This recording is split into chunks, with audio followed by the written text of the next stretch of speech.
There is a moment that happens more often than people admit. A conversation ends. You walk away.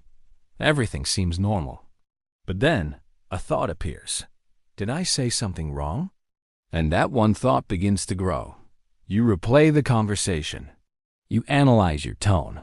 You examine your words. You start noticing things that didn't seem important before. A pause, a reaction, a facial expression. And slowly, a simple interaction becomes something else. A problem, not in reality, but in your mind. This is what overthinking often looks like. Not chaos, not panic, just quiet repetition. The same moment, replayed again and again. Each time with more interpretation, more meaning, more doubt. Until eventually, you are no longer remembering what happened. You are reacting to what you think it meant. And that difference matters. Because most of the discomfort does not come from the event itself. It comes from the meaning added afterward. A neutral moment becomes a negative one. A small detail becomes a large concern. A passing expression becomes a lasting impression. But if you slow this process down, something interesting appears. Most of what you are reacting to was never clearly confirmed. It was assumed. You assumed what they meant. You assumed how they felt. You assumed how you were perceived. Perhaps you assumed their brief silence meant disapproval, or their quick glance implied judgment. These subtle cues, often innocent, are magnified and distorted by the overthinking mind. And once those assumptions are created, the mind begins to treat them as reality.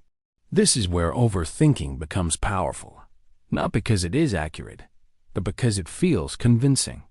The mind is very good at creating stories, especially when those stories involve social situations.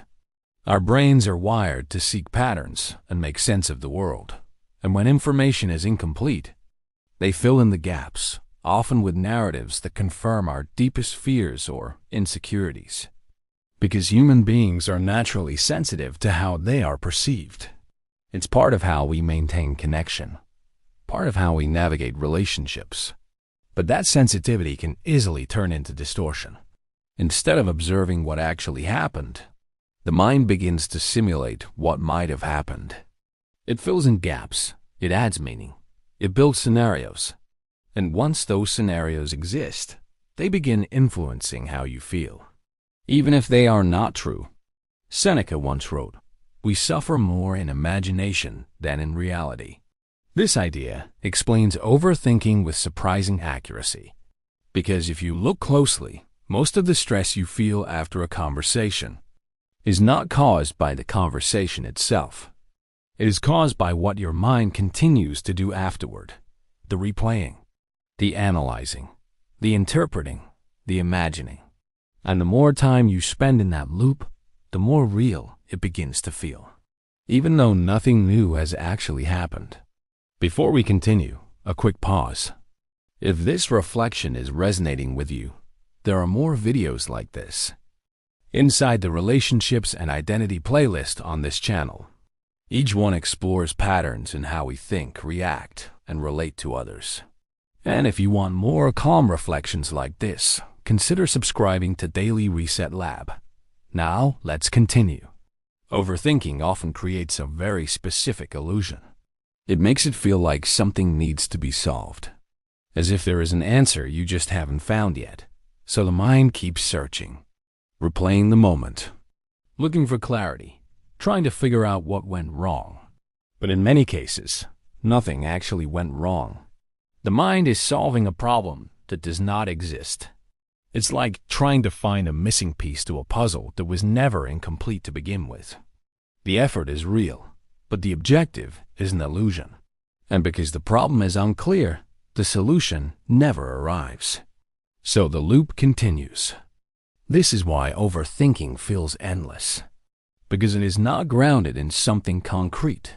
It is grounded in interpretation. And interpretation can always change. One moment, you think everything was fine. The next moment, you think everything went wrong.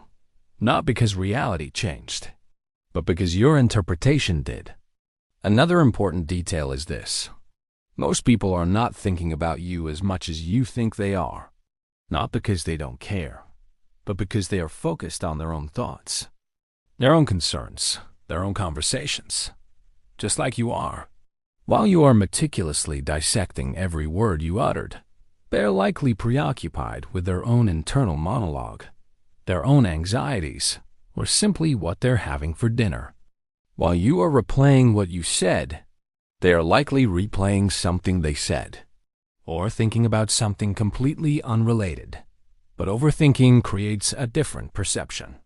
It makes it feel like you are being constantly evaluated, constantly observed, constantly judged, even when there is no clear evidence of that happening. And the more you believe that, the more your behavior begins to change.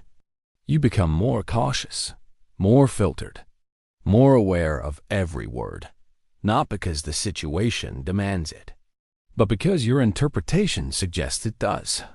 This is how overthinking begins to shape identity, not through reality, but through imagined perception. Sometimes the most helpful step is not to stop thinking entirely, but to separate two things: what actually happened and what you added afterward. This separation is crucial because it allows you to challenge the narrative your mind has constructed. It empowers you to question the validity of your own interpretations. For example, what actually happened? You had a conversation. What you added? They probably think I sounded awkward. That distinction matters, because one is real, and the other is interpretation. And once you begin seeing that difference, the intensity of overthinking starts to change. Not disappear completely, but become easier to question. A small practical step you can try is this.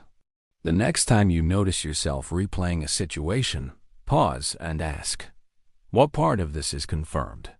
And what part am I assuming?